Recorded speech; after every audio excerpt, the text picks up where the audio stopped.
Hello guys, welcome back. इस video में हम कवर करेंगे हमारे क्वांटिटेटिव एप्टीट्यूड का next topic, that is profit and loss.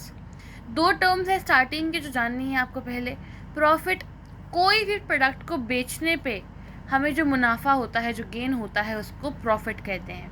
Loss, किसी प्रोडक्ट को बेचने पे जो घाटा हो जाता है, डिप्लीशन हो गया, कम पैसे मिले, जिससे हमारे कॉस्ट से भी कम पैसे मिले, उसको हम लॉस कहते हैं।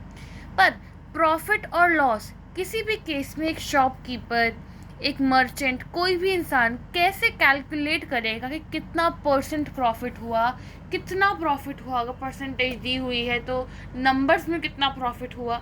इन सब चीज़ों को निकालने के लिए, यानी कि जानने के लिए, हमें दो टर्म्स को और जानना होगा, दैट इज़ कॉस्ट प्राइस और सेलिंग प्राइस। कॉस्ट प्राइस होता है जिस प्राइस पे शॉपकीपर एक चीज़ को खरीदता है।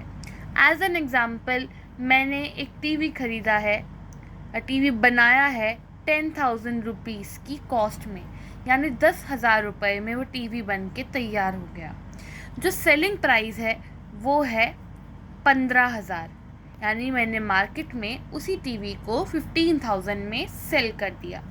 अब आप साफ साफ देख सकते हैं कि जो प्रॉफिट हुआ वो कितना हुआ, 5,000, राइट। हमने सेलिंग प्राइस में से कॉस्ट प्राइस को माइनस किया, यानी 15,000 में से 10,000 को माइनस किया, तो आपको ये 5,000 रुपये निकल के दिख गया, राइट।